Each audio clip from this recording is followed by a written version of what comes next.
रवि की नारीत्व की यात्रा पार्ट 2।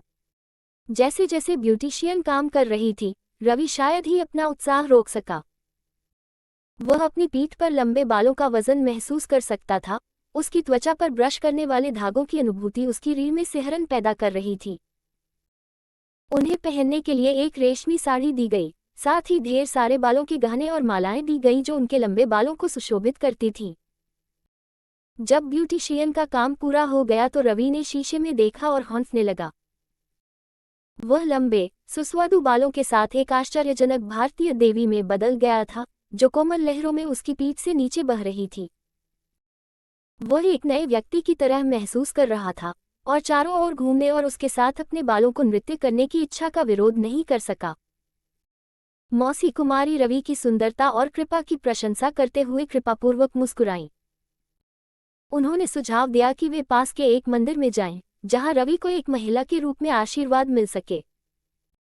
जैसे ही वे मंदिर में दाखिल हुए, रवि को अपने ऊपर शांति और शांति की भावना महसूस हुई। उसे ऐसा महसूस हुआ जैसे वह वहीं का है, एक ऐसी महिला के रूप में जिसके लंबे, लहराते बाल और एक साड़ी है जो उसके कर्व्स को गले लगाती है। पुजारी उनके पास आया और उनमें से प्रत्येक को आशीर्वाद दिया, लेकिन रवि मदद नहीं कर सका। लेकिन उसे लगा कि वह कोई रहस्य छिपा रहा है। वह अपनी मां को एक महिला के रूप में कपड़े पहनने और अपने बालों को लंबा होने देने की अपनी इच्छाओं के बारे में बताना चाहता था, लेकिन उसे डर था कि वह कैसे प्रतिक्रिया देगी। उनके मंदिर से चले जाने के बाद आंटी कुमारी रवि की बेचैनी को महसूस कर सकती थी। उसने धीरे से उससे पूछा कि क्या गलत है, और रवि ने क्रॉस ड्रेस पहनने और अपने बाल बढ़ाने की इच्छा कबूल करने से पहले गहरी सांस ली। आंटी कुमारी ने उत्साह और समर्थन के शब्द पेश करते हुए धैर्यपूर्वक सुना। उसने रवि को याद दिलाया कि खुद के प्रति सच्चा होना महत्वपूर्ण है, चाहे दूसरे कुछ भी सोचें या कहें। उसकी मदद से रवि ने अगला कदम उठाने और अपनी इच्छाओं के बारे में अपनी मां को बताने के लिए सशक्त महसूस किया।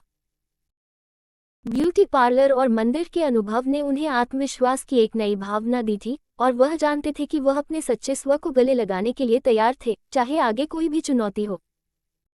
रवि को हमेशा महिलाओं के कपड़ों के माध्यम से खुद को अभिव्यक्त करने की गहरी लालसा महसूस हुई थी। उसने इस इच्छा को वर्षों तक छिपाए रखा था, इस डर से कि उसका परिवार क्या सोचेगा। लेकिन इस रहस्य को रखने का भार असहनीय होता जा रहा था, और रवि को पता था कि उसे अपनी मां के सामने खुलने की जरूरत है। वह अपनी मां से बात करने का साहस जुटाने की कोशिश करते हुए अपने शयन कक्ष में घबराया हुआ चला गया। अंत में उसने एक गहरी सांस ली और रसोई की ओर चला गया, जहां उसकी मां रात का खाना तैयार कर रही थी। मां, क्या हम बात कर सकते हैं? उन्होंने अस्थायी रूप से कहा। उसकी मां अपने बेटे की आवाज में घबराहट देखकर पीछे मुड़ी। बेशक बेटा, आपके दिमाग में क्या है? रवि अपने हाथों से लड़खड़ाया, शब्दों को खोजने के लिए संघर्ष कर रहा था। मुझे नहीं पता कि यह कैसे कहना है, लेकिन मुझे एक महिला के रूप में कपड़े पहनना पसंद है। यह मुझे महसूस कराता है। पूर्ण। उसकी मां की आंखें आश्चर्य से चौड़ी हो गईं, लेकिन उसने अपना संयम बनाए रखा। मैं देख रहा हूं। रवि, मैं तुमसे प्यार करता हूं, चाहे कुछ भी हो। क्या आप मुझे और बता सकते हैं कि आप कैसा महसूस करते हैं? रवि को अपने ऊपर राहत की लहर महसूस हुई। उसे उम्मीद नहीं थी कि उसकी मां इतनी शांति से प्रतिक्रिया देगी। उन्होंने उन पोशाकों और मेकअप का वर्णन करते हुए अपनी भावनाओं के बारे में खुलकर बात करना शुरू कर दिया, जिनके साथ उन्होंने गुप्त रूप से प्रयोग किया था। उसकी मां ने धैर्यपूर्वक अपनी बात सुनी और समझने में अपना सिर हिलाया। बेटा, मैं चाहता हूं कि तुम्हें पता चले कि तुम अकेली नहीं हो। ऐसे कई लोग हैं जो आपके जैसा महसूस करते हैं, और इस तरह से खुद को व्यक्त करना ठीक है। मैं तुमसे प्यार करता हूं कि तुम कौन हो, और कोई भी चीज इसे बदल नहीं सकती। रवि की आंखों में आंसू आ गए जब उसने अपनी मां को कसकर गले लगा लिया। उन्होंने कृतज्ञता और राहत की एक विशाल भावना महसूस की, ये जानते हुए कि उनकी मां हमेशा उनके लिए रहेंगी। अगले कुछ हफ्तों में रवि की मां ने उन्हें महिलाओं के कपड़ों के प्रति उनके जुनून का पता लगाने में मदद की। वह उसे कपड़े और मेकअप की खरीदारी के लिए ले गई, और यहाँ तक कि उसे अपने बालों को स्टाइल करने का तरीका सीखने में भी मदद की। रवि ने जितना पहले कभी महसूस किया था उससे कहीं अधिक जीवंत महसूस किया, और वह जानता था कि आखिरकार उसे खुद के प्रति सच्चा होने का साहस मिल गया है।